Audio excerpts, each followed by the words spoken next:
Diyos sa inyong sarili mga buhay in His own special way. Para kayo po ay makatugong sa kalooban ng Diyos na maging lingkod, makapaglingkod, sa sarili ninyo kaparaanan. So, kung ano man yun ay nasa inyo na pong personal na pananalangin na paglapit sa Diyos.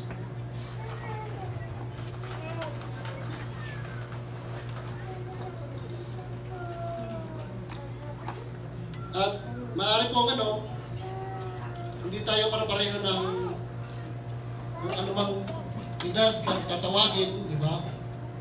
O kung nasaan ka nung tinawag ka ng Diyos. So nasa inyo na pong pagtugon yan. Ang importante po ay maging bukas po ating isip at puso sa kalooban ng Diyos na makapaglingkod sa Kanya. Dahil unang-una po ay life is not guaranteed.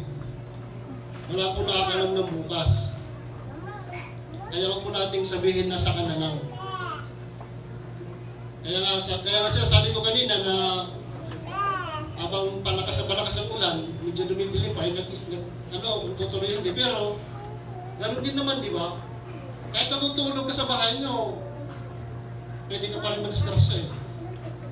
Tulad ngayon, sunod-sunod ng mga lindon. Hindi pa doon, hindi naman, ang lindon kasi hindi nakipatig yan eh. Lahat po yun ay unexpected, yung mga lindon na nangyari. Kaya sa lahat po sa kuna, yan ang hindi pa nadidetect. Kaya walang warning. So, paano yun, di ba? Yung iba doon, nagsabi sa kanila lang, sa kanila sisimba, sa kanila lang mapabaptize, o sa kanila lang maglingkod, tapos dumating yung mga ganong pagkakataon. Dito sa Luzon, tagal lang tinatakot yung mga tao the big one daw, pero noon na ba yung ibang lugar? Diba? Yung unexpected kung saan mangyayari.